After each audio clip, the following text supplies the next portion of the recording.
queda grabado. Entonces, pues un cordial saludo para todos. El día de hoy vamos a avanzar en este espacio formativo de Investigando Ando con la temática de consideraciones éticas en la formulación de proyectos de investigación. El experto invitado pues hoy es de la casa, la doctora Andrea Carolina Silva Niño. Me permito hacer una breve descripción de su perfil. La doctora Andrea Carolina es doctora en Ciencias Empresariales, magíster en Creación y Dirección de Empresas, especialista en Gestión Humana, y acompaña pues, de la Dirección de Investigaciones como líder de formación para la investigación y gestión del conocimiento. Entonces, pues Carolina, muchísimas gracias por abrir este espacio. Sabemos que también como representante de la Dirección de Investigaciones para el Comité de Ética, estos temas, todos los que nos movemos en investigaciones sabemos que es fundamental, toda vez que es digamos que un lineamiento fundamental todo lo que tiene que ver con estas consideraciones éticas en el ejercicio de investigación. Nuevamente, muchísimas gracias y bueno, a partir de este momento tienes el espacio. Creo yo que pues con lo que habíamos conversado ahorita frente a los lineamientos del tema de la certificación, pues para el caso de Samuel podemos avanzar con él directamente con el videito, aprovechando que pues, él tiene, digamos, ese interés particular, y más bien pues avanzamos ya con tu presentación. Vale. Aclarando también que pues digamos que este espacio queda como un material audiovisual desde el canal de la Dirección de Investigaciones, al cual pueden ustedes acceder de YouTube, Dirección de Investigaciones, entran en Investigando Ando y con el nombre específico, Ciclo de Encuentros Investigando Ando y el título de la capacitación, lo ubican. Yo creo que ya a partir de la tarde ya el material queda cargado. Vale, muy bien, muchas gracias, Jader. Muy buenos días para todos y para todas. Y esta charla, como anunciaba Jader, forma parte del módulo de introducción a la ética para la investigación que tributa efectivamente a un curso que es susceptible de certificación. Y además de eso, es el punto de partida que deberíamos tener en cuenta todos los formuladores de proyectos, incluyendo estudiantes para sus trabajos de grado, integrantes de semillero, investigadores pertenecientes a diferentes grupos de investigación. Y este documento que formaliza ese punto de partida institucionalmente lo hemos denominado consideraciones éticas. Entonces, antes de entrar en detalle de esa reflexión que se materializa en ese documento, voy a permitirme hacer un comercial, y ese comercial está relacionado en dónde ubicar la información documentada que todo investigador requiere para poder formalizar su proyecto. Tenemos una página web que nos indica diferentes menús en la parte superior y ubicamos uno que se llama Investigación. Allí en investigación tenemos pues todas las acciones que se lideran desde la Dirección de Investigaciones, y en el primer menú de esta categoría de investigación encontramos pues una descripción de cómo funciona la Dirección de Investigaciones, y dentro de ellos están los comités. El comité de ética se puede desplegar allí y encontramos pues una serie de información entre las cuales está, por ejemplo, ese documento que formaliza esa reflexión. Fíjense la coherencia en el sentido de que es el primero que encontramos para poder hacer esas reflexiones. Entonces, este es un camino para encontrar ese documento, ¿verdad? Y además de este camino, tenemos otro camino que no es tan expedito, pero también es un camino institucional, y es el que podemos seguir a través de mi portal U. Por estos días el sistema está teniendo una actualización, pero cuando nosotros ingresamos a mi portal U con el usuario de la UNAP y el correo de la UNAP, vamos a encontrar en la categoría de sistemas de información uno que se llama aseguramiento de calidad. Allí en aseguramiento de calidad también tenemos la Suite Visión Empresarial, que es ese repositorio de todos los documentos, formatos y procedimientos asociados a los diferentes temas de la universidad. Entonces, al finalizar esta charla, como dice Jade, los invitamos a revisar el canal de investigaciones en donde está guardado un videíto que indica esta ruta a través de mi portal. Entonces, dicho este comercial de los dos caminos, uno tal vez más expedito que el otro, que es nuestra página web, y el otro, mi portal U, pues me voy a permitir iniciar la charla. Indicándoles que si tienen alguna pregunta, por favor, inmediatamente levanten la mano, me interrumpen porque veo la proyección y no veo sus caritas, solo veo el sonido de la mano levantada, o la pueden registrar en el chat para también posteriormente contestarle. Entonces, este documento que formaliza ese primer punto de inicio en la formulación de un proyecto hace referencia a toda aquella reflexión que debe hacer un investigador en cualquier rol que esté, sea como investigador principal, como estudiante de semillero, como estudiante en pregrado y posgrado para el desarrollo de su trabajo de grado, que le permita analizar, ¿verdad?, si en esta formulación se han tenido en cuenta todos los aspectos éticos que exige, ¿verdad?, el desarrollo de la ciencia, la tecnología, la innovación, el arte y la cultura. El documento está estructurado en 5 apartados. El primer apartado es un apartado que permite tener una información general del proyecto, y en esa información general del proyecto identificar a qué ámbito de la investigación pertenece. Si corresponde a un proyecto de un programa académico, hablamos que es del ámbito de la formación para la investigación. En tal sentido, podría ser un trabajo de un nivel de pregrado, de una especialización, de una maestría o de un doctorado. En este caso, el investigador o estudiante marcaría con una X indicando cuál es el nivel de formación en que está desarrollando su investigación. El programa académico corresponde a el programa, pues el nombre, la nominación del programa. Aquí vamos a poner un ejemplo, que yo soy estudiante de la maestría en educación. Si yo soy investigador en sentido estricto o investigador profesor tiempo completo y no estoy siendo estudiante, mi ámbito para la información general corresponde a los proyectos que se desarrollan en medio de una convocatoria. Entonces allí tenemos dos posibilidades, una convocatoria interna o una convocatoria externa. ¿Qué es una convocatoria interna? Una convocatoria interna es aquella que está financiado por recursos de la universidad, y en el caso de nuestra universidad tienen un nombre genérico para ubicarlo en todos los materiales disponibles en la página web con la expresión UNAP Convoca. Entonces, estos proyectos de UNAP Convoca son aquellos que tienen recursos para financiarlo desde la universidad. En cuyo caso, si este sería mi proyecto, yo lo clasificaría como un proyecto de convocatoria interna. Por el contrario, si es una propuesta, por ejemplo, para financiación con recursos externos a la universidad, llámese MinCiencias o llámese una entidad de cooperación internacional como USAID, el marcador iría aquí en convocatoria externa. Y acá, seguidamente, el nombre de la convocatoria. Entonces, podríamos poner, por ejemplo, si es una convocatoria externa, podríamos poner fondos, bueno, el nombre, inventamos un nombre de una convocatoria, convocatoria Mujer y Futuro de la CEPAL, ¿no? Un nombre hipotético. Ese es el nombre de la convocatoria. Se digita ahí. Incluso hay algunos investigadores que nos ponen el link de la convocatoria a la cual están participando, como para que se pueda ampliar la información adicional a lo que está en el primer apartado del formato.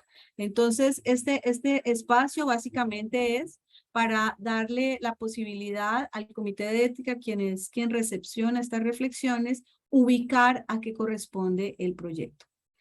¿Qué hay que rescatar aquí? que la reflexión ética no es una acción exclusiva de los profesores, es una acción inherente del investigador, independientemente que sea del ámbito de formación o del ámbito de sentido estricto.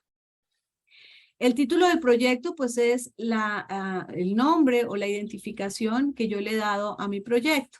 Entonces, si el título de mi proyecto es Análisis de la deserción estudiantil en Colombia y el Caribe, un nombre cualquiera.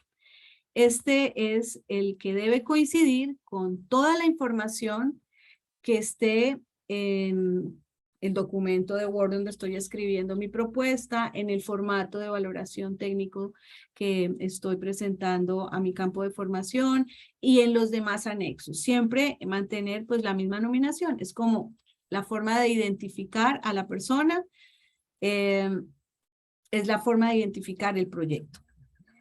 Por otro lado, este apartado 1 tiene un espacio que es reservado para describir los integrantes del equipo. Estos integrantes del equipo pueden tener diferentes roles según su vinculación con la institución y con la formulación del proyecto. Aquí podemos ver que en rol nos indican que esta persona, Andrea, identificada con este documento de identidad, puede ser o el investigador principal, o el coinvestigador, o un estudiante, un graduado, un asesor o un joven investigador. Entonces, en coherencia con lo que yo haya declarado aquí, por el tipo de proyecto que estoy haciendo, voy a tener que describir mi equipo investigador. Un ejemplo, Andrea puede ser la estudiante, porque estamos hablando, ¿verdad?, de un trabajo. Sigo con mi ejemplo de maestría en educación. Vuelvo acá a poner, estoy en una simulación de un proyecto de posgrado. ¿Vale? Y este es el título de mi proyecto. Yo soy la estudiante que lo está liderando. Y aquí luego me pide el enlace del CBLAC. ¿Qué es el CBLAC? Aquí en la parte inferior hay una notita aclaratoria, un pie de página que dice que es ese aplicativo que registra las hojas de vida que participan en actividades de ciencia, tecnología e innovación. Entonces, me puedo yo preguntar como estudiante de pregrado, de maestría, que es el caso que estamos llevando. ¿Yo debería tener CBLAC? Entonces, mi profesor del área de metodología de la investigación o de proyecto 1 o como se llama el curso donde se desarrolla el ejercicio de investigación en la maestría en educación, me debe dar estas orientaciones para saber si debo yo tener y cómo debo crear mi perfil en CBLAC. Para el caso de un estudiante de pregrado o de un estudiante de semillero y joven investigador, su tutor debe darle esas orientaciones y decirle sí y cómo sí debe registrarse en esa plataforma, teniendo en cuenta esta premisa, que cuando este producto de trabajo de grado, ¿verdad?, se materialice, la forma de visibilizar o de mostrarle al mundo los resultados de ese proyecto de investigación es a través de esa plataforma.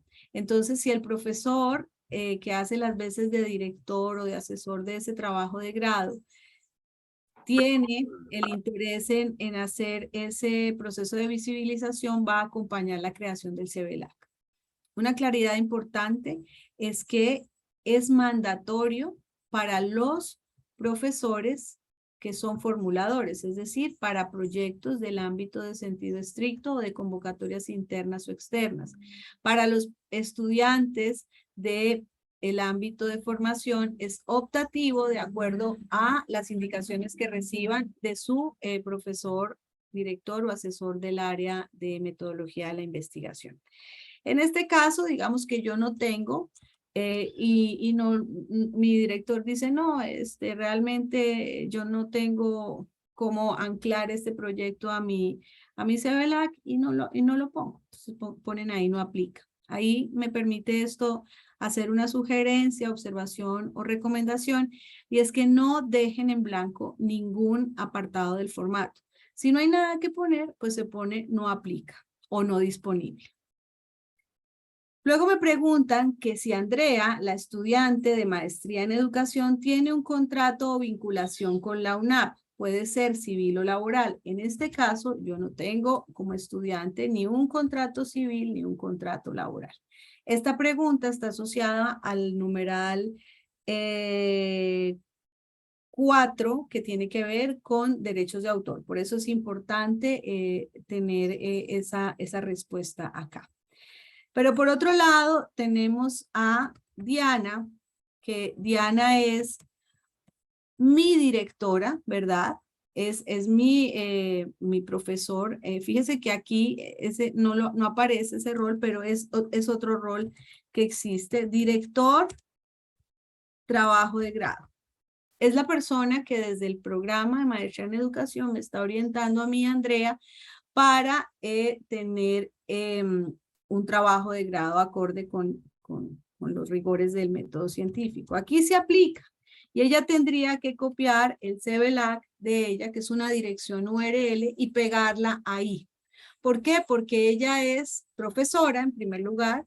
En segundo lugar, porque es investigadora y porque todo investigador tiene su CBLAC. Además, que esto a mí me da como comité de ética la posibilidad de revisar un criterio que se revisa al interior del comité, que se llama idoneidad del investigador o del asesor o de la persona que está acompañando sobre todo a los proyectos del ámbito de formación. Ella no tiene un contrato civil porque ella está vinculada a través de un contrato laboral. Ese sería el llenado básico. También podríamos tener un asesor, en cuyo caso también la respuesta sería no tiene un contrato civil o no tiene un contrato laboral, según el caso, o podría incluso tener un asesor que tuviese un contrato civil. Por ejemplo, si este proyecto se está desarrollando en el marco de una convocatoria interna y la universidad tiene, por ejemplo, un consultor para ese proyecto. Si estuviese vinculado a través de un contrato civil, lo tenemos que poner aquí. Esto es muy importante, como les digo, para todo lo que tiene que ver con derechos morales y patrimoniales de las personas que integran el equipo. Otra, digamos, claridad importante es que en el momento, esto es un formato editable, es decir, que si yo tengo más personas que integran el equipo, puedo agregar más filas.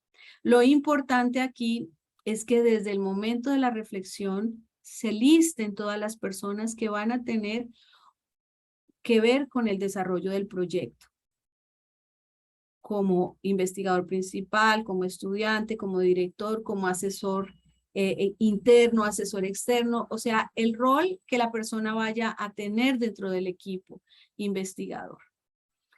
¿Por qué? Porque todos ellos son sujetos de derechos para los temas de patrimoniales y morales de las eventuales productos o resultados de investigación.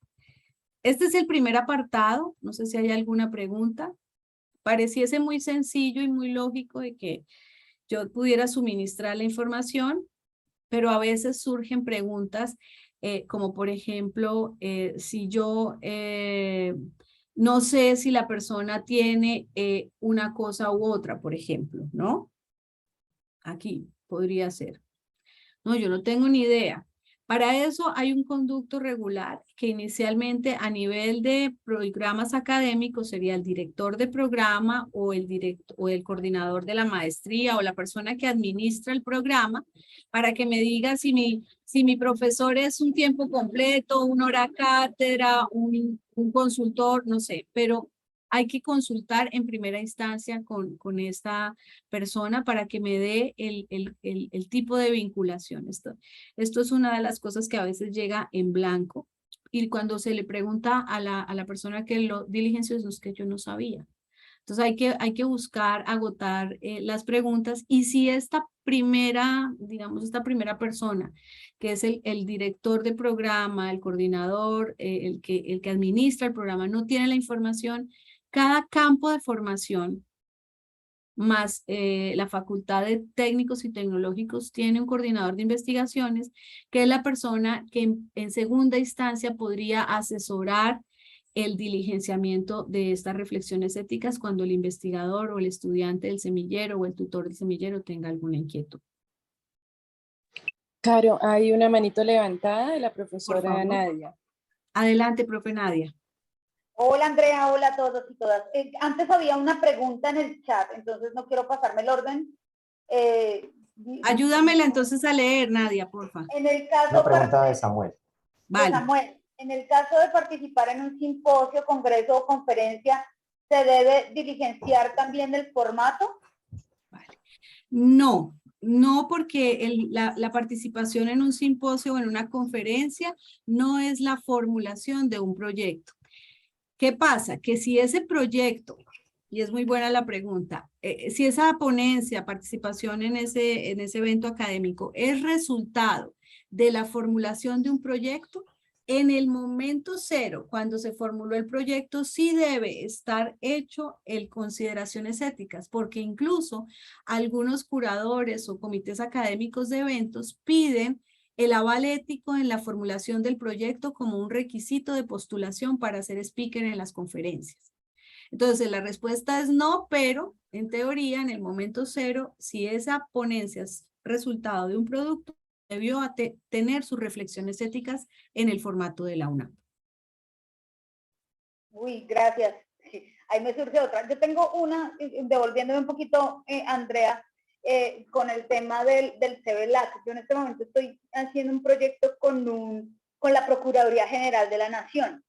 Y el colega es funcionario, es servidor público de la Procuraduría. Entonces él está preocupado si tiene que obligatoriamente abrir el CBLAC, pues porque él es su servidor, pero no es investigador. Entonces es para ver si lo pongo a abrir el CBLAC o puedo ponerle no aplica mientras se subsana o qué. Y vale. A propósito de la primera pregunta de Samuel, aprovecho y entonces dentro de mi proyecto también está un espacio de participación ciudadana, entonces ese también lo tengo que considerar. Correcto, correcto, vale. Porque en ese espacio vas a socializar resultados o vas a tener retroalimentación de esos asistentes, ¿no? Va a haber interacción. Vale, listo. Gracias. Vale, sobre la pregunta del funcionario de la PGN. Primero te devuelvo una pregunta. ¿Cuál es su rol? ¿Él es asesor, coinvestigador, coinvestigador? Coinvestigador. Vale, listo. Muy bien. Segunda pregunta que hago. En la participación de este investigador de la PGN está enmarcada en una cooperación interinstitucional entre la UNAV y la PGN. Sí, estamos haciendo un convenio marco. Pues él me buscó porque él fue estudiante mío y porque ellos quieren hacer un seguimiento al estatuto de oposición desde la delegada de gestión territorial, y lo quieren hacer a nivel subnacional. Okay. Entonces dijimos, no, pues hagamos un proyecto y para eso estamos haciendo todo el tema del convenio marco, pero pues no hay plata, o sea, es con el tiempo de él y con el tiempo mío. Vale, es importante formalizar el convenio de cooperación, el acuerdo de voluntades, el nombre que jurídicamente se ajuste mejor para cuando no hay recursos financieros, sino recursos en mano de obra, para que esta persona tenga la investidura de poder reclamar, entregar o gestionar los derechos patrimoniales derivados de su investigación. Porque sabemos que los morales son inalienables y siempre lo vamos a estar citando y vamos a hacer referencia de él en todo, pero como él es funcionario y entra en la investigación por ser parte de la PGN, necesitamos tener el aval para que él pueda tener el estatus o el rol aquí en el cuadrito y obviamente en el proyecto de coinvestigador, ¿vale? Y el tema del CBLAC termina siendo secundario porque es más importante darle soporte jurídico a su participación como coinvestigador que tener el CEVELAC, porque puede ser que como tú dices, hoy no lo tiene el CEVELAC porque no lo tiene. Pero en algún momento lo tendrá, pero lo que sí no podría ser al contrario, tener CEVELAC y no tener un convenio o carta de intención que lo avale a él como funcionario de la PGN a ser coinvestigador en ese proyecto. Ah, vale, porque la carta sí está, o sea, la carta de vinculación, que es la que nos piden desde la Dirección de Investigaciones, sí está. Lo que está es el convenio, que entiendo que eso siempre va un poquito más despacio. Claro, porque es que en el convenio deben estar abordados los temas de propiedad intelectual derivados del ejercicio de investigación. Sí, y cierro con esto para no particularizar el asunto.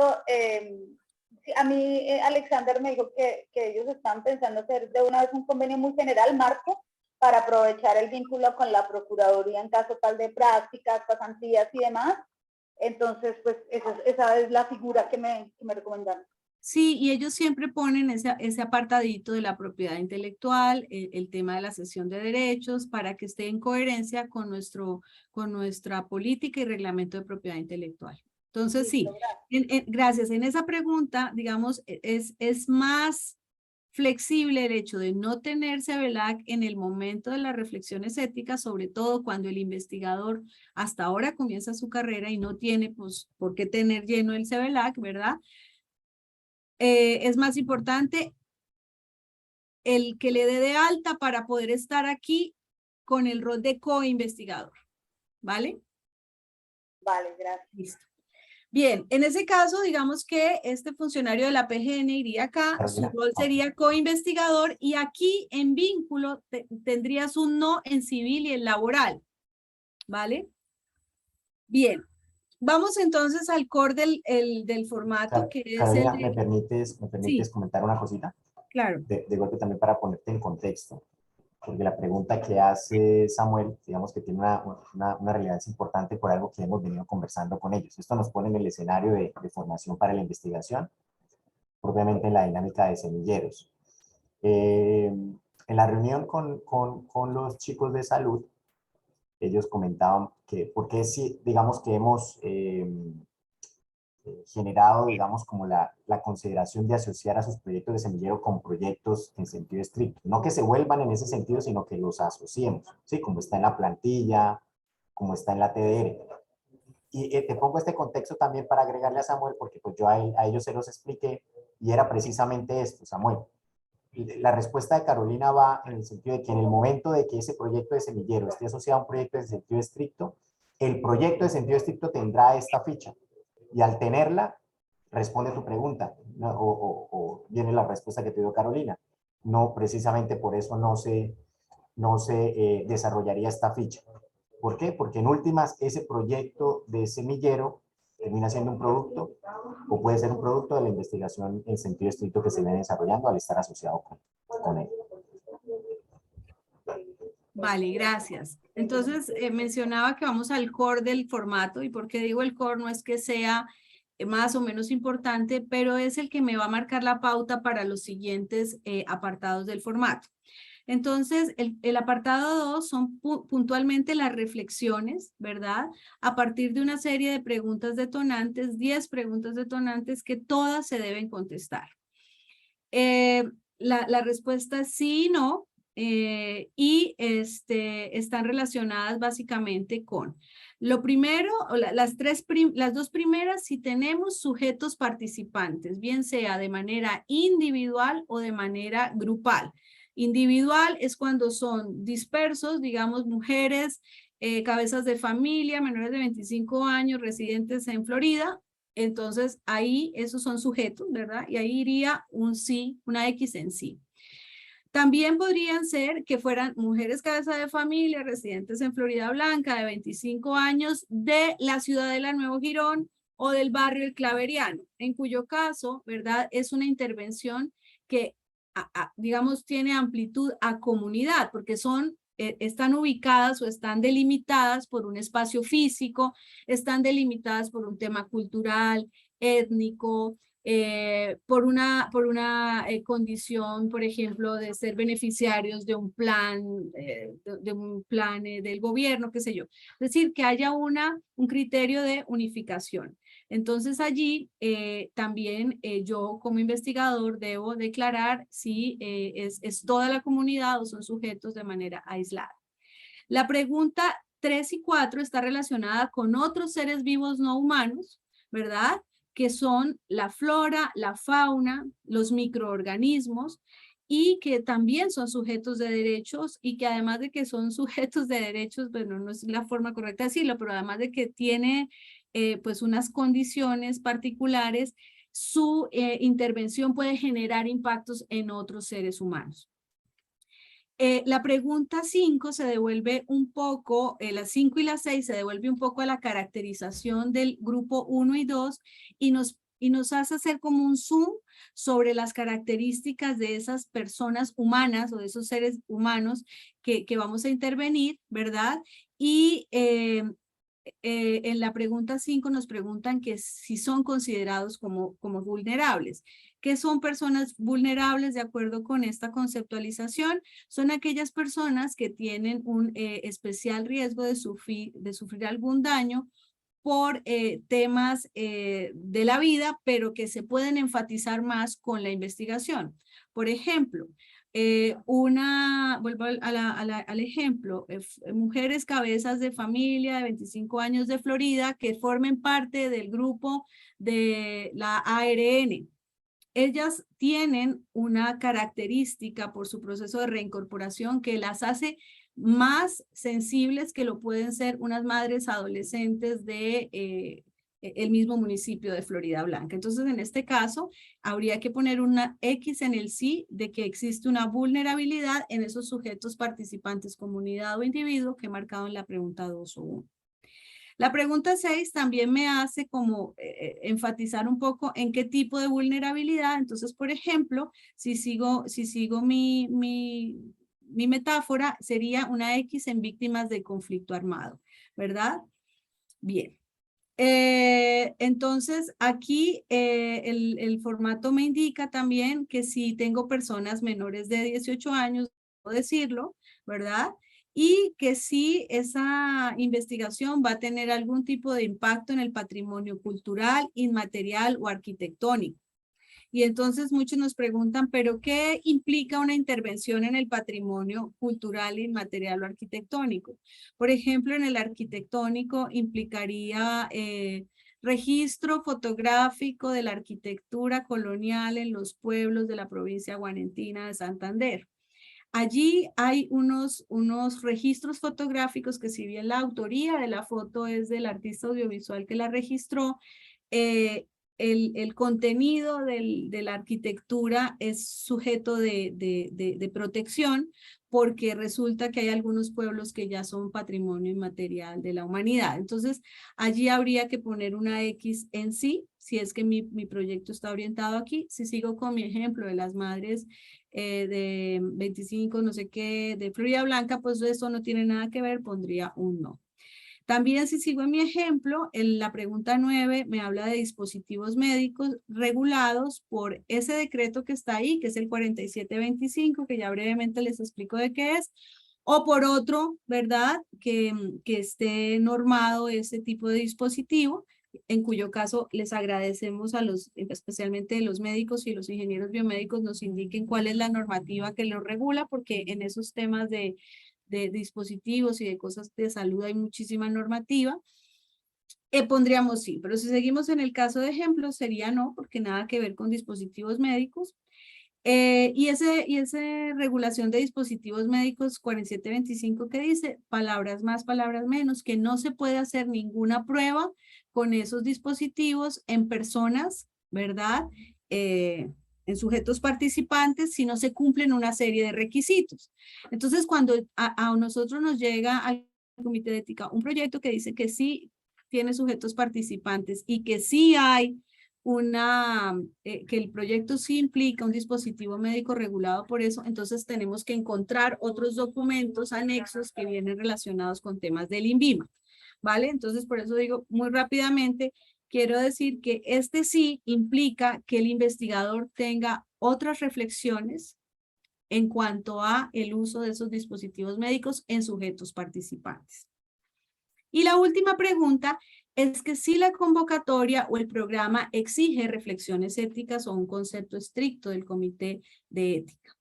Esta pregunta no debería existir porque es una directriz de la universidad que todas las formulaciones de proyecto de ámbito, sentido estricto o formativo hagan estas reflexiones.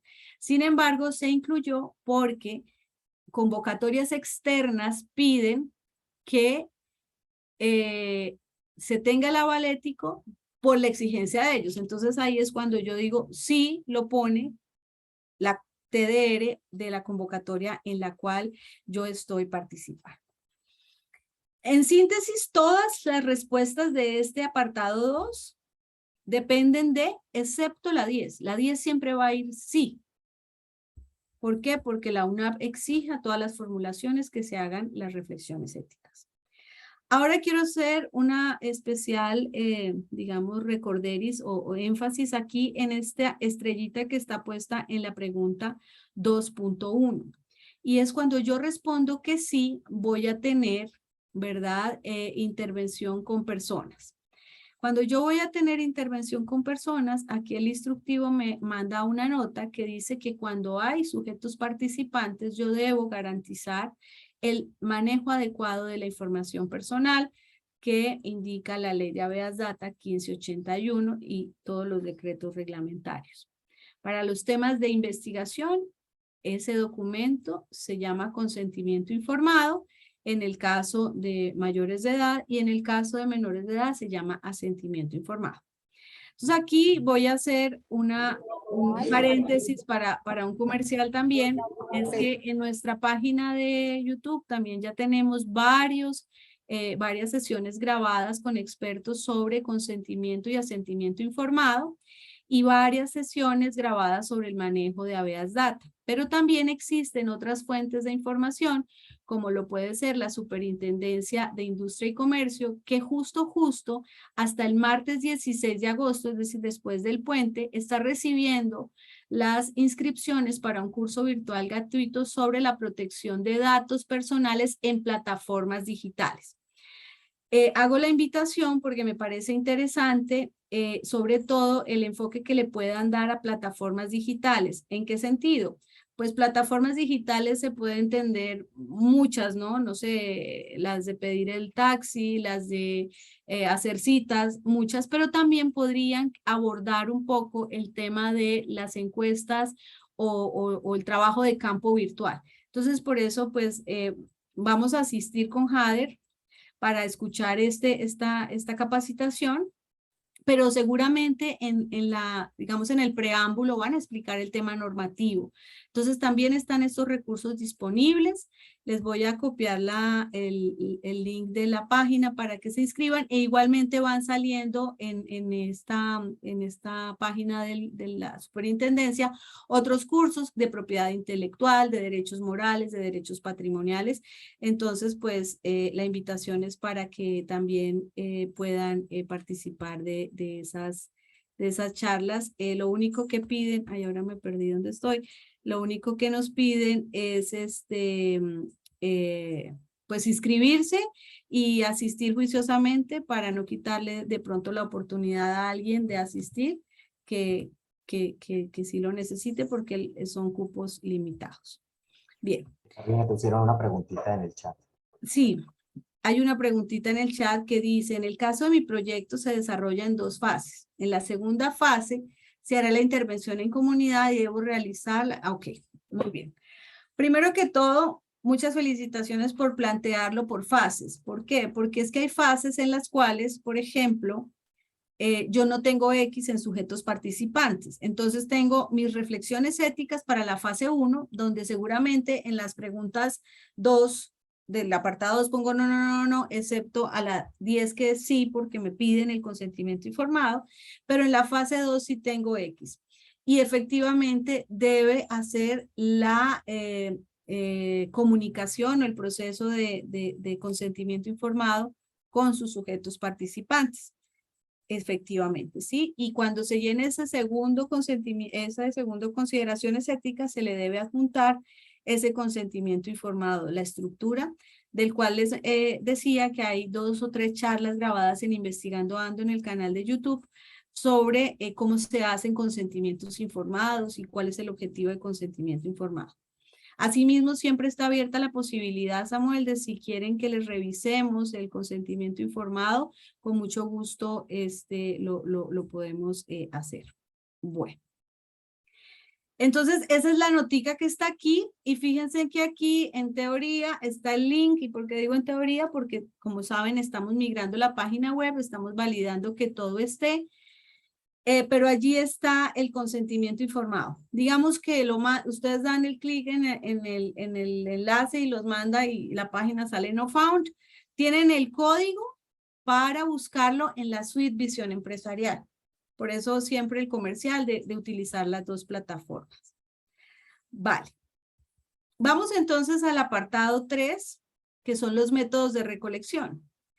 Si yo definí en el apartado 2 que voy a tener sujetos participantes, pues obviamente en alguno de estos 4 primeros métodos voy a tener un sí.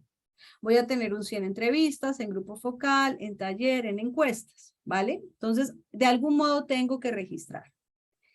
La quinta línea hace referencia a si yo voy a grabar, tomar fotos o hacer video de esas 4 fuentes de recolección de información.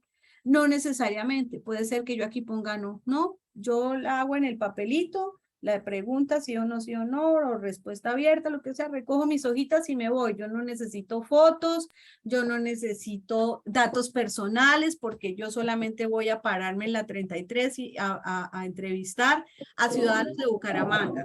Entonces ahí, ¿verdad? No hay mayor necesidad de registro de audio y video, porque no me interesa. Sin embargo, si mi método de recolección requiere de audio, imagen o video, pues voy a tener, a ver si me ayudas por ahí con un microfonito que está abierto. Voy a tener que prestarle atención a estas 2 estrellitas que me está indicando acá el formato, que me lleva abajo a una nota que me dice, si usted va a grabar, filmar o tomar fotos, tenga en cuenta que las personas son dueñas de su imagen, de su voz y su registro fotográfico. Debe pedirles permiso. Y ahí hay otro formato para que las personas nos autoricen su voz, su registro fotográfico o su video, ¿vale? Las otras son otras metodologías que podemos llegar a necesitar, que deben estar en coherencia con el, digamos, proyecto. Entonces, por ejemplo, material biológico y datos relacionados en mi ejemplo de maestría, pues no aplicaría, que si seguimos con mi título es Análisis de la deserción estudiantil en Colombia. No tendría por qué ir una X en material biológico. Animales sujetos de investigación tampoco. Material del medio ambiente y datos relacionados no. Información personal pública, privada o sensible, sí. Y ya por allá arriba, en el consentimiento informado, yo ya me anticipé y dije, sí, claro, yo tengo que preguntarle por qué fue que sacó 3,5 en la materia, cuánto gana su papá, si le dan para el transporte. Son datos de información personal, son informaciones personales que yo voy a necesitar para saber qué variables impactaron la deserción estudiantil. Entonces aquí le pongo una X en sí. ¿Y para qué? Para poder ser coherente, por ejemplo, con lo que va a decir el consentimiento informado. También es muy probable que de material bibliográfico, no es muy probable, no. Así como hay un sí en la pregunta 10 del apartado 2, aquí hay un sí en material bibliográfico, bases de datos, libros y todo lo que es información secundaria.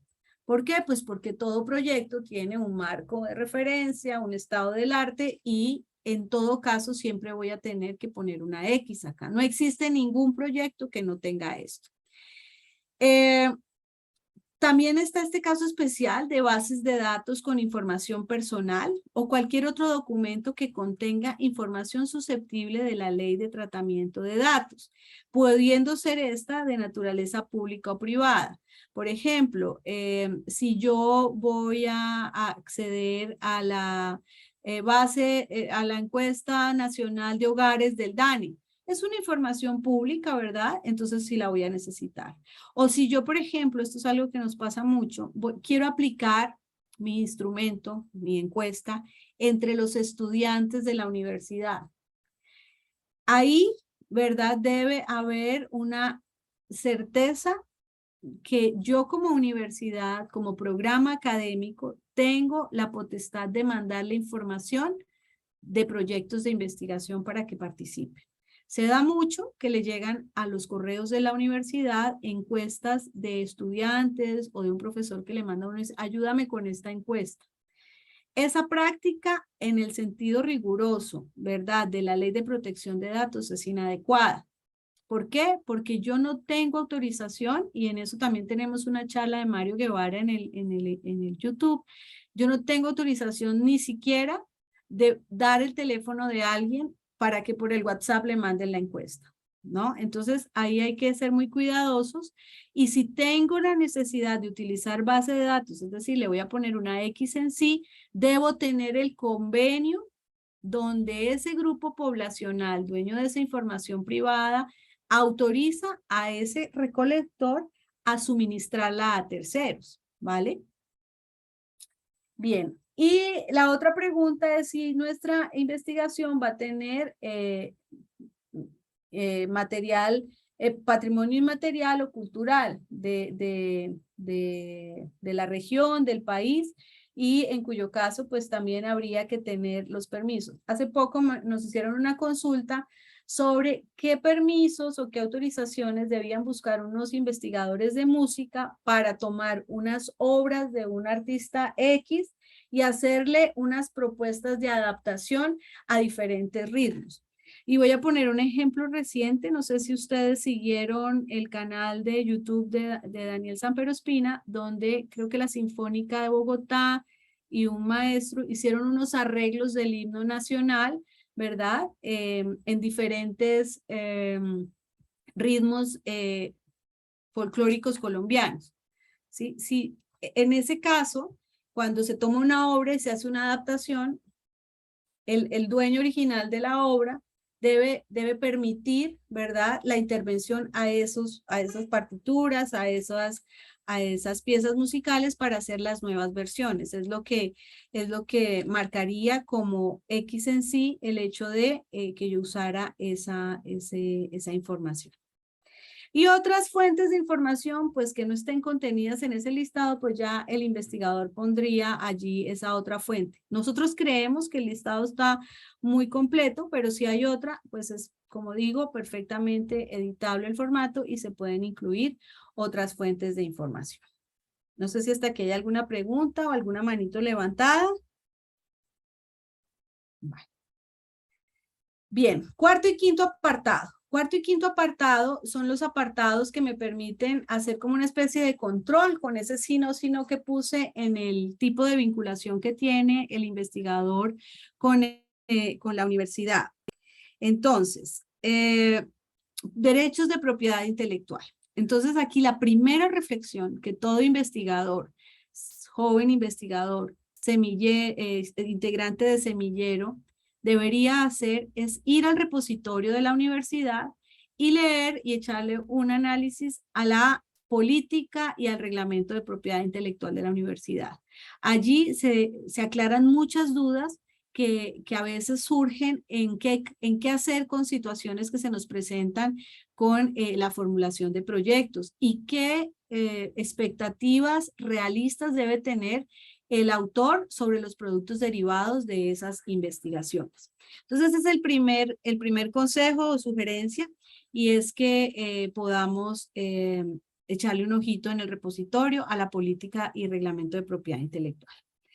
Dicho esto, el diligenciamiento del apartado parte de la siguiente columna, y es listar los materiales que vamos a utilizar en la investigación. Ya habíamos dicho que, por ejemplo, era mandatorio que material bibliográfico era siempre una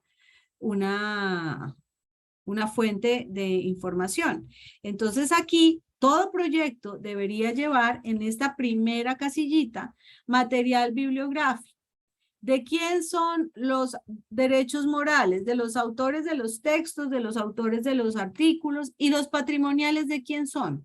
Depende de dónde lo vaya a consultar. Vamos a asumir que lo vamos a consultar en la biblioteca de la UNAP. Entonces, los derechos patrimoniales de las bases de datos, de los libros que han comprado, le pertenecen a la editorial que puso en circulación ese libro, ¿vale? Entonces ahí uno puede ser muy detallado y llegar a poner, no sé, McGraw-Hill, Printers Hall, la base de datos de Scopus, la base de ProQuest, la que sea, que tenga los derechos de divulgar ese conocimiento. Y la forma en que ha sido adquirida, si asumimos que, por ejemplo, lo vamos a consultar a través de las bases de datos de nuestra universidad o los libros que tiene la biblioteca, pues la forma en que los ha adquirido es a través del sistema de bibliotecas UNAM, ¿vale? Bien, tenemos otras opciones de materiales, pero me voy a concentrar en este otro material, que es un material que se usa mucho, sobre todo, no, en todos los campos de formación, pero es el software. Todos de alguna manera necesitamos un software. El hecho de utilizar Microsoft Office es un software, ¿no? El hecho de usar SurveyMonkey para hacer las encuestas o Google Forms para hacer las encuestas son software, ¿verdad? Y también existen otros software más, digamos, especializados, como los de investigación cualitativa, NVivo y otros que podamos tener en la universidad o que necesitemos comprar como parte del proyecto. Entonces, obviamente, siempre el moral es el autor o el dueño de la licencia. Los patrimoniales son a partir de las licencias, ¿verdad? Y aquí es la compra de esas licencias. Hay algunos casos que aquí podemos poner acceso abierto. O sea, no lo necesito comprar. SurveyMonkey tiene una versión gratuita, entonces esto es acceso abierto, pero también hay algunos que se necesitan comprar o que ya han sido comprados por la universidad. También, por ejemplo, podemos tener aquí que dice encuestas. Y no es la encuesta, digamos, el instrumento con las preguntas, sino son las apreciaciones o los juicios de valor de los grupos focales que yo resolví arriba utilizar y lo puse en los fuentes de recolección. Los juicios de los grupos focales se constituyen en un conocimiento, en una información. Siempre, pues obviamente, sujetos participantes de los grupos focales y en patrimoniales deben quedar para la UNAP a través de qué forma. Miren lo importante. A través del consentimiento informado. En el consentimiento informado debe quedar explícito que la información que me suministran los sujetos participantes será utilizada o sea recolectado con fines de investigación, teniendo en cuenta el objetivo, el título del proyecto, y que se va a usar para después, por ejemplo, divulgar los resultados en una ponencia, en una página web donde estamos alimentando los índices de calidad de vida del departamento. Vamos a, digamos, si es un proyecto del área de la salud, vamos a guardar esas historias clínicas, esas muestras durante un tiempo para seguir haciendo investigación y todo eso debe quedar registrado en el consentimiento informado. Y ese registro me da a mí la tranquilidad que yo como UNAP, porque yo soy trabajadora, allá arriba puse X, sí, en el contrato laboral y tengo, digamos, esa cesión de derechos a la UNAP, pues fueron claramente declarados para los sujetos participantes. Igualmente aquí podemos poner más celdas para incluir otros, ¿verdad? Materiales que sean sujetos de protección de derechos de autor. No sé si hasta aquí hay alguna pregunta. Cabe decirlo que casi siempre el del 4 y el 5 es el que más se dejan vacío. Y finalmente, Hay un comentario sí, en el chat. dale, porfa, léemelo. Bueno, no sé si alcanzaste el de la propia Nadia Pérez, dice, entonces las entrevistas también, no sé si en ese momento, perdón, Hola. la profesora Sí, Nadia, o sea, no sé si la profesora Nadia además, quiere ponerla en contexto. sí, o sea, tú estabas, mientras hacía la pregunta, mientras hacías el ejemplo del juicio de los grupos focales, entonces las entrevistas también irían igual. Y antes hacía otra pregunta sobre el tema patrimonial. Pues finalmente el material, digamos, bibliográfico, la revisión documental es un proceso inacabado.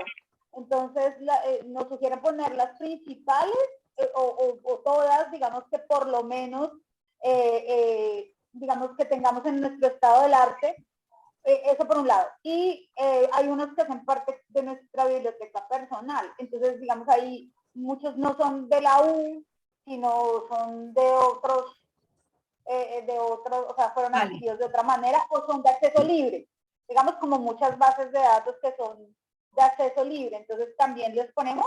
Sí, vale. Entonces la pregunta está muy buena porque me permite acotar a qué material bibliográfico me voy a referir.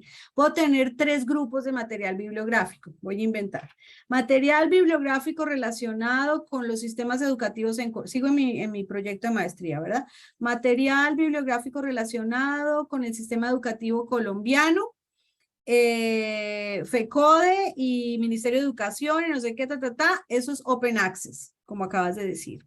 Pero también tengo material bibliográfico relacionado con la pedagogía y la didáctica para favorecer la permanencia en educación, y tengo libros de la biblioteca, de McGraw-Hill, de Printers Hall, y hago un subconjunto, ¿vale? Y luego tengo un tercer subconjunto que es material bibliográfico complementario. Los morales siempre serán del autor porque siempre serán, y los patrimoniales, cuando hacen referencia a mi biblioteca personal, ¿verdad? Es así tal cual se pone. Biblioteca del investigador, forma en que ha sido adquirido, recursos propios del investigador.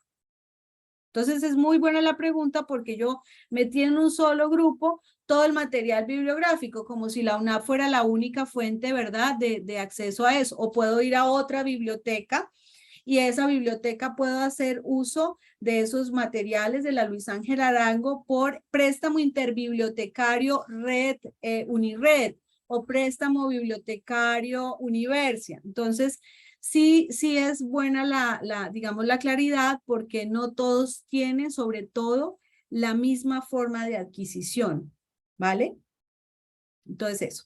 Y luego, frente a la pregunta de los grupos de las encuestas, efectivamente, apreciaciones o análisis de apreciaciones resultado de las encuestas, yo eso lo considero un material fundamental y que es de los sujetos participantes, por eso es súper importante tenerlo clarito en el consentimiento informado.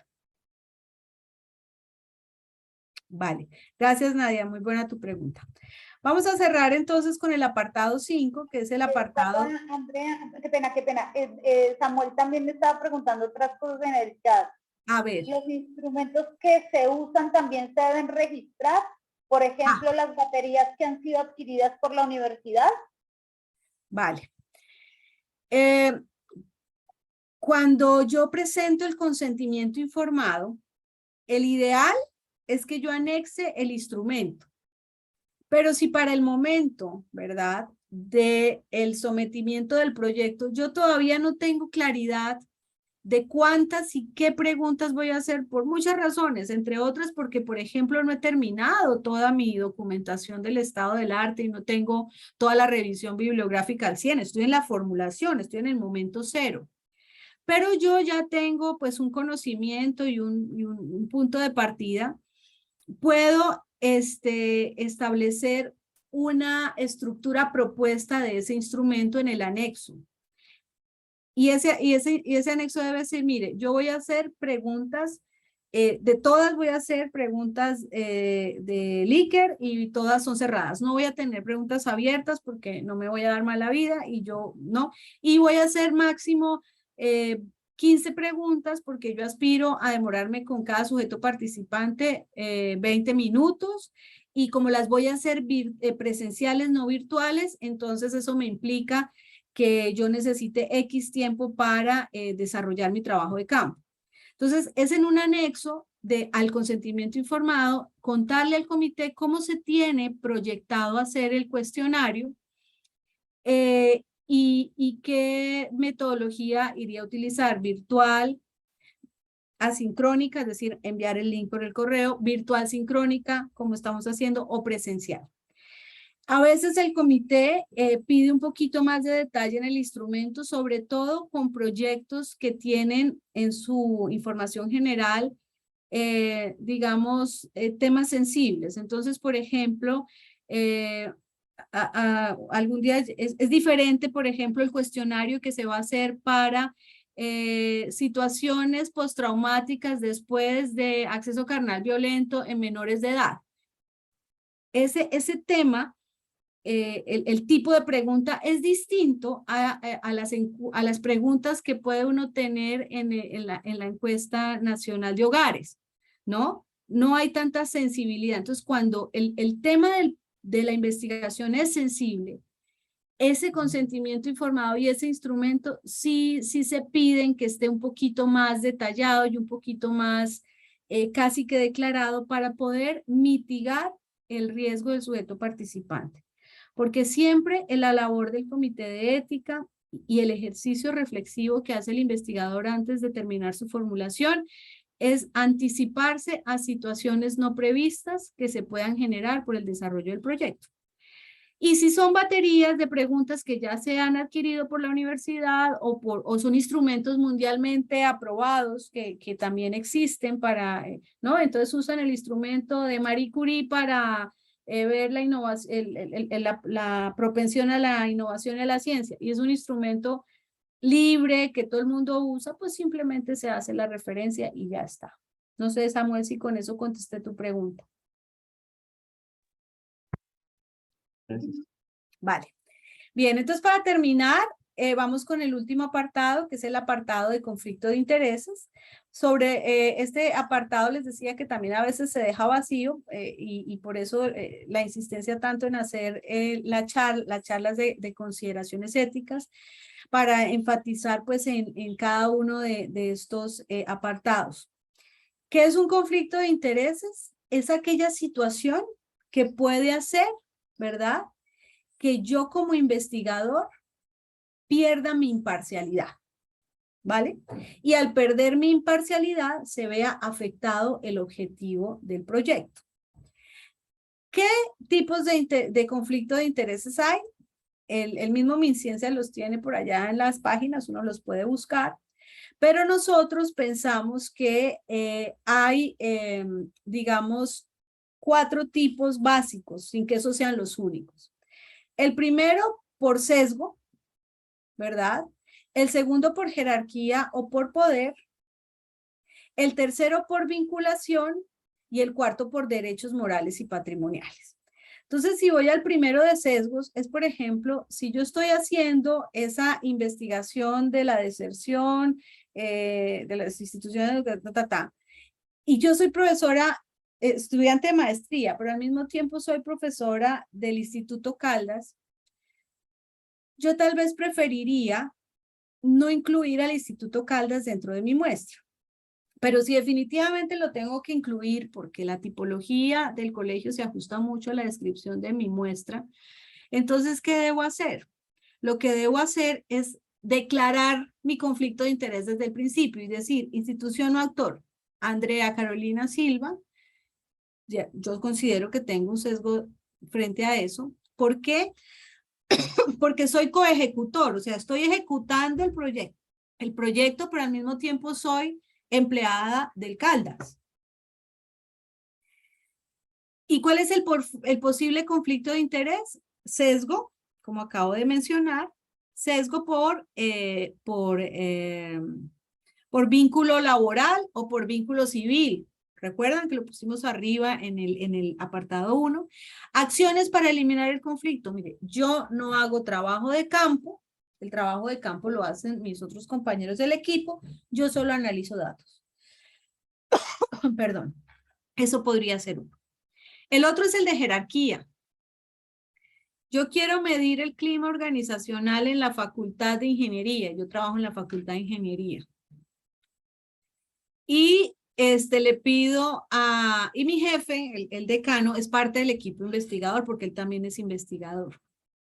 Oiga, mídanlo en otras facultades de ingeniería del país primero y hagan una orientación hacia lo que pasa en otros lados, porque es que es muy difícil ser juez y parte en esa situación y decirle yo como investigadora a mi jefe que cuáles son las situaciones de clima que no favorecen el desempeño, perdón, en el área puede generar dificultades. Entonces ahí puede haber una acción para tomar. En ese caso podría ser delimitar o ampliar o excluir el área o el lugar donde podemos generar el sesgo por jerarquía.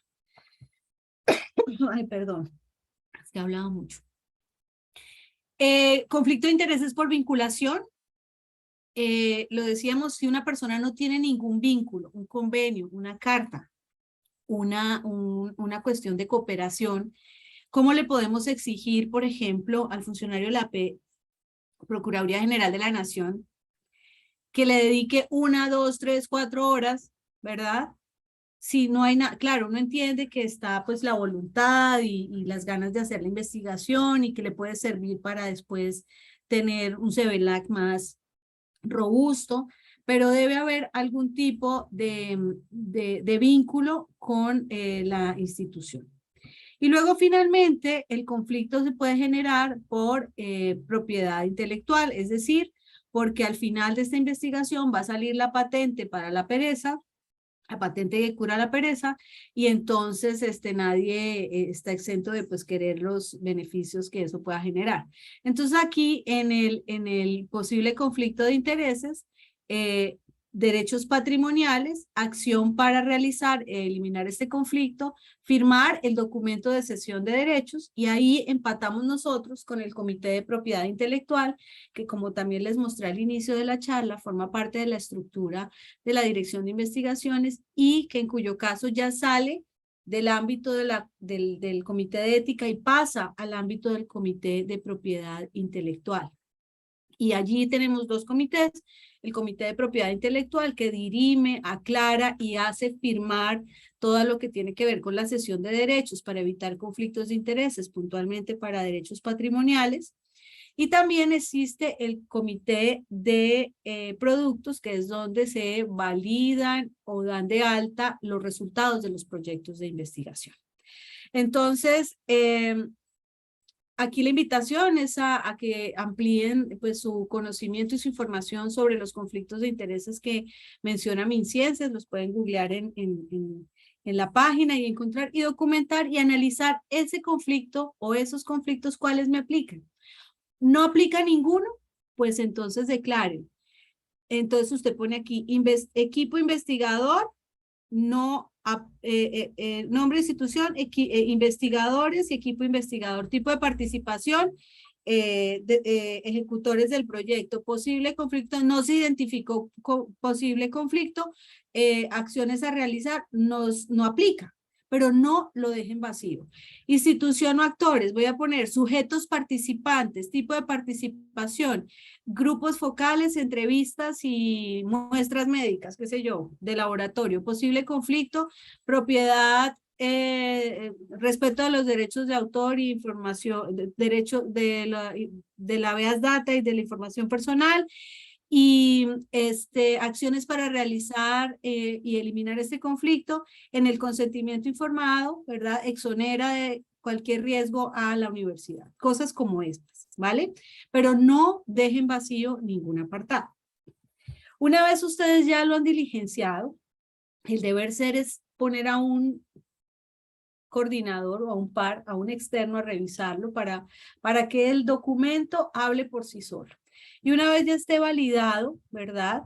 Entonces procedemos a la firma y a escoger el camino que tenemos que coger según el caso para que llegue al comité de ética. En todos los casos, el punto de contacto es un correo electrónico al comité de ética, ¿vale?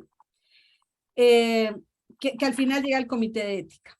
Si es una convocatoria interna, pues a través del proceso que el área de proyectos nacionales o internacionales tiene definido, las consideraciones éticas forman parte integral de la evaluación técnica del proyecto, entonces es fundamental acompañarlo pues con la formulación y todos los anexos que estén aquí de acuerdo al caso. Tengo menores de edad, asentimiento y consentimiento, los voy a grabar, sesión de derechos de imagen. No tengo menores de edad, no voy a hacer trabajo con personas, no hay que llevar consentimiento informado, pero sí hay que poner consideraciones éticas, ¿vale? Si no es una investigación donde haya intervención con alguna de los sujetos vivos que están relacionados allá adelante, es una investigación que en teoría es de bajo riesgo y que por tal motivo el investigador ha previsto los posibles riesgos e impactos de su investigación. Convocatorias externas también tiene pues su proceso de acuerdo a la plataforma y a la convocatoria a la que esté aplicando. Ojo, últimamente casi todas las convocatorias externas y las de financiación con recursos de organizaciones multilaterales así súper grandes, OIE, Comisión Europea, CEPAL y demás, están pidiendo acompañar la formulación y la postulación del aval del comité de ética. Así no haya riesgo, es decir, así no hayan sujetos participantes, porque hay temas de derechos de autor y hay temas de propiedad intelectual y hay temas de conflictos de intereses que se pueden suscitar como resultado del proyecto.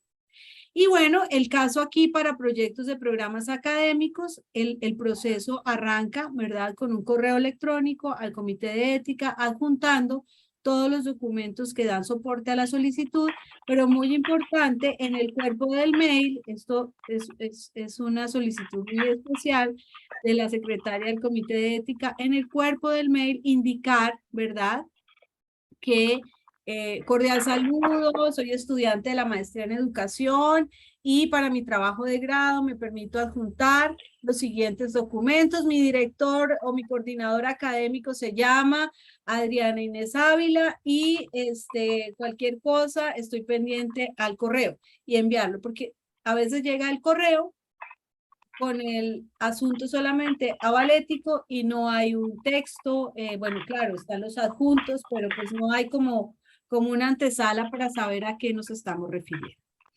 Y se envía ese documento junto con los demás documentos que hacen parte de la propuesta y la formulación, y si todo está coherentemente respondido, pues el aval de ética se emite y las personas y los investigadores pueden iniciar trabajo con los sujetos participantes.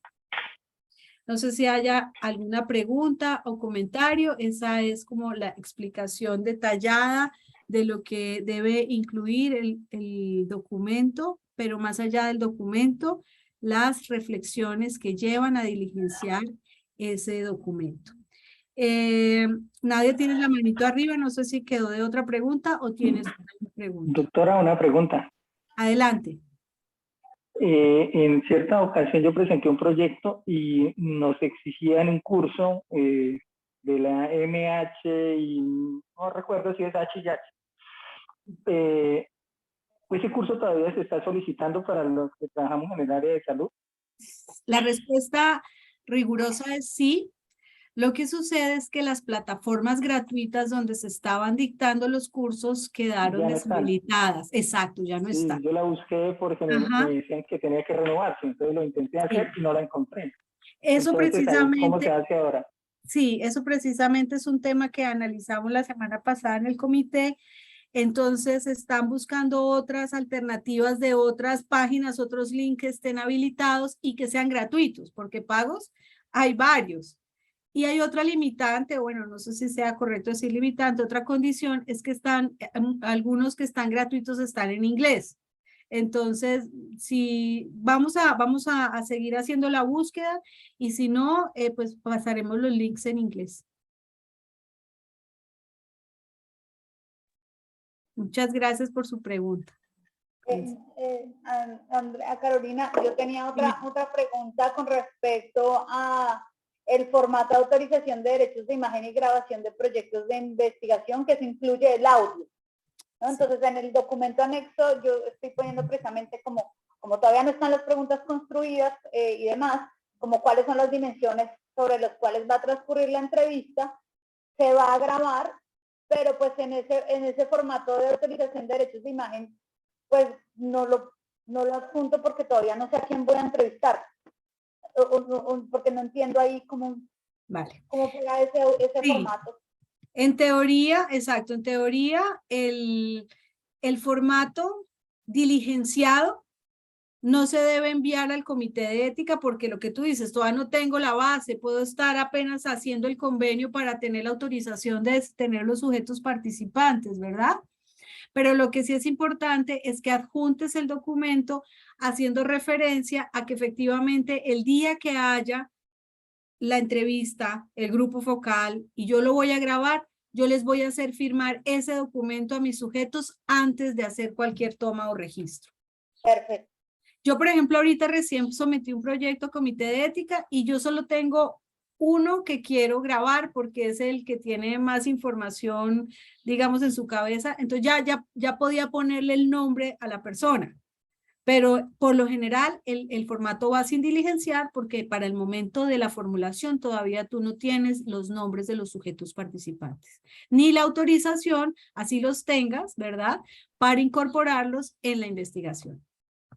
Claro, eso yo también lo pongo en el anexo, en donde digo que pues finalmente yo tengo ya ubicados cuáles son los sujetos que se tienen que entrevistar, que son unos líderes de unos partidos políticos, pero pues que ellos están en toda la libertad de decir, no te voy a dar la entrevista. Exactamente. Eso yo lo tengo ahí en el anexo, entonces voy a poner lo otro que me dices. Gracias. Vale, con mucho gusto. Francisco Javier, adelante. Doctora, tengo una pregunta. En muchas oportunidades nos invitan a ser parte de proyectos de investigación que tienen instituciones privadas,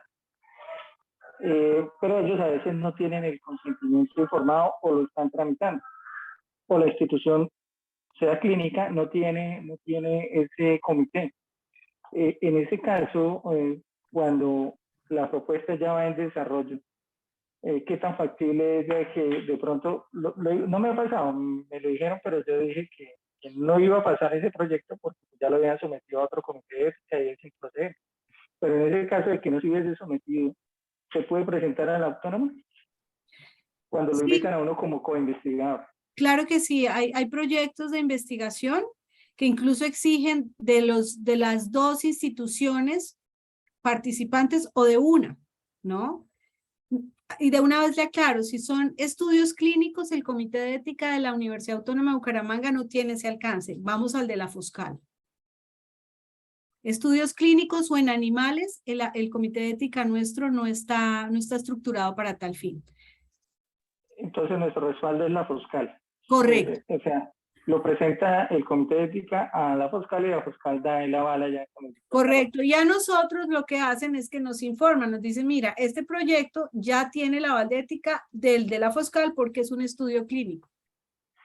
Okay, De manera de información, sí señor. Muy buena pregunta, gracias. Vale. Bueno, pues muchas gracias a todos por estar en esta charla nuevamente. Invitarlos a estar pendientes de las nuevas fechas que tenemos publicadas en nuestra página web y además a revisar las grabaciones de Investigando Ando en el canal oficial de la Dirección de Investigaciones en YouTube. Muchas gracias. Doctora, una pregunta. Esto pasaron asistencia, es que como estaba conectado por el celular, tuve varias caídas de... Francisco, la asistencia se hace en el momento del registro. Cuando ingresas, te pide un registro, esa es la asistencia. Listo, gracias. Aprovecho para comentarles que las solicitudes de constancias de asistencias las hacen al correo investigandoando@unap.edu.co que les comparto en el chat. Ay, gracias, porque yo no he pedido ni un... Gracias. Gracias. Simplemente me Vale. remiten nombre, documento de identidad, la fecha y el título de la... Con la fecha podemos ubicar la capacitación que recibieron. Lugar de expedición del documento de identidad. Muchas gracias también. Gracias, chao. Vale, feliz tarde, que esté muy bien. Que esté Hasta muy luego. bien. Muchas gracias, Carolina. No, con mucho gusto.